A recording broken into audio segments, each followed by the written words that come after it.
Mientras el pueblo cubano sufre las consecuencias de la crisis económica provocada por la dictadura, la ONAD anuncia campaña contra actividades económicas privadas en Cuba y así aumentar la presión fiscal contra los trabajadores. ¿Cómo están, amigos? Bienvenidos a Noticias Importantes. Esperamos sus opiniones en los comentarios. Comenzamos.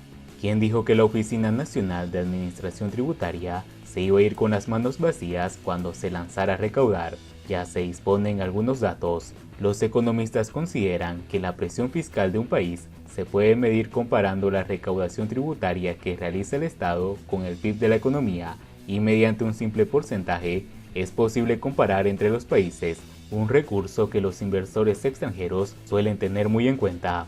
En América Latina hay una notable dispersión, desde el 15,3% de Perú hasta el 30% de Brasil o Argentina. Cuba se desmarca de todos ellos, con un 42,2% según los datos comparados elaborados por CEPAL.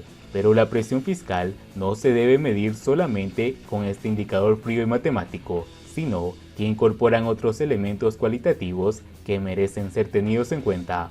Por ejemplo, la complejidad de las normas y las reglas del sistema fiscal y tributario puede hacer más o menos llevadera una determinada presión fiscal. La actuación de los servicios inspectores y tributarios para incrementar el control y vigilancia también influyen, y cabe señalar otro tanto de las sanciones y multas que se establecen para los presuntos incumplidores de los impuestos. En el caso de Cuba, donde el sistema tributario no responde ni a la naturaleza del Estado de Derecho ni a las reglas democráticas de participación popular, ¿quién dijo acaso que la Oficina Nacional de Administración Tributaria, ONAD, se iba a ir con las manos vacías cuando se lanzaran a recaudar?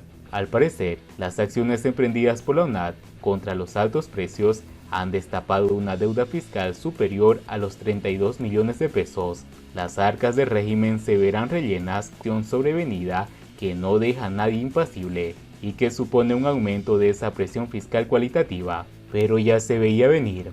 Cuando la ONAD anunció su campaña desde hace unas pocas semanas, ya se sabía cuál iba a ser la finalidad de las 4.591 acciones de control realizadas contra el incremento de precios y ejecutadas hasta el 16 de junio.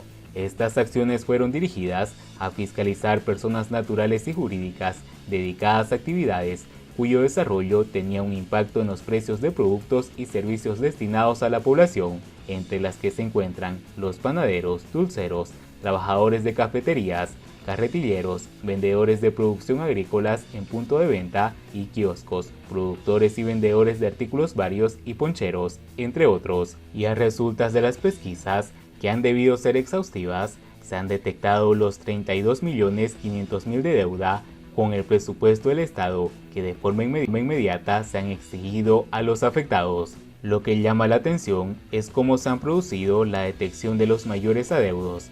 En general, la mayoría tiene que ver con la maraña burocrática y de control que ejerce el Estado sobre la economía y que, en numerosas ocasiones, penaliza a los actores económicos a pesar de que estos cumplen con sus obligaciones. Por ejemplo, la ONAD identificó incumplimientos en lo relativo a la subdeclaración de ingresos, que suele ocurrir cuando se declara y paga menos de lo que realmente se obtiene, una situación que ocurre en ocasiones por las dificultades en el cálculo de la deuda y sin que quepa apreciar un comparativo evasivo o delictivo.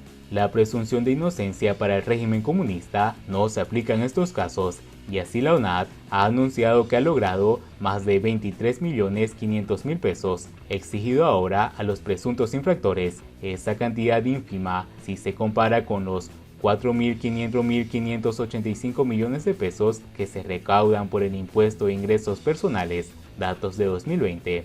Da igual, Rama convierte a estas personas en infractores, tirando por tierra el principio de que todo el mundo es inocente mientras no se demuestre lo contrario. Un segundo componente de la recaudación sobrevenida de la ONAD se encuentra en las multas, que incluye tanto las que forman parte de la determinación de deuda, una vez más, situaciones complejas que no se pueden achacar a los contribuyentes, y las de talón, aplicadas por el incumplimiento de deberes formales u otros motivos, lo que suele ocurrir cuando esos deberes entrañan una especial complejidad o desatender funciones que para el actor privado son prioritarias para su negocio. Por esta vía se han recaudado casi 7.400.000 pesos, en tanto que lo contabilizado como recargo por mora superó el 1.500.000.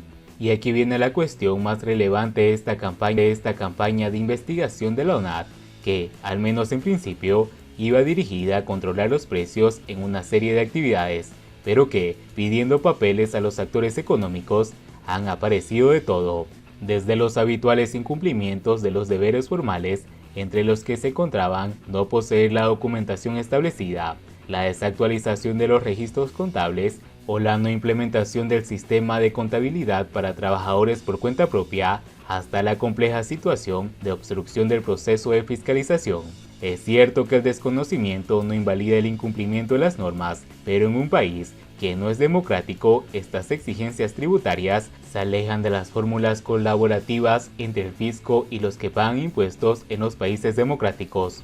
Y para colmo, la ONAT ha declarado que resultaron sancionadas 473 personas que se encontraban ejerciendo ilegalmente actividades de trabajo por cuenta propia.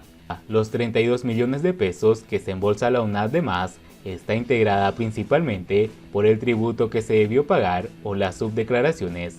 Además, el recargo por mora como indemnización que exige el Estado por no recibir el ingreso en el momento previsto y cuyo importe depende del tiempo que haya transcurrido desde que culminó el plazo legal establecido para aportar la obligación. Y por último, la multa fiscal, que también es una sanción por no cumplir con la obligación de pago o el deber formal. Recurrir la decisión administrativa. ¿Para qué? Esta es una causa perdida que no solo va dirigida a reducir la capacidad de generación de riqueza de los actores privados, sino que a muchos los devuelve a una situación de precariedad que puede llevar a reflexionar sobre la continuidad de su proyecto. A los comunistas esto les trae sin cuidado. Muchos nos preguntamos si la ONAT se emplea con la misma intensidad cuando se trata de empresas y negocios estatales. Siguiendo con las noticias, Gramma desmiente que Alejandro Castro tome el mando de Gaesa. El nombre del hijo de Raúl Castro, en bajo perfil tras el escándalo del síndrome de La Habana, volvió a sonar debido a la muerte del general López Calleja.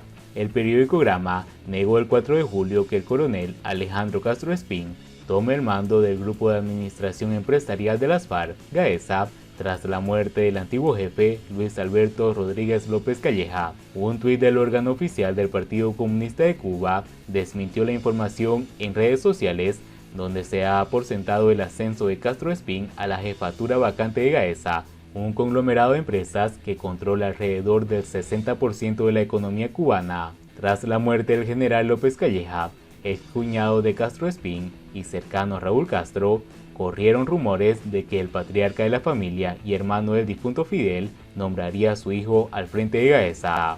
López Calleja murió el 1 de julio debido a un paro respiratorio, precisaron las fuentes de la dictadura.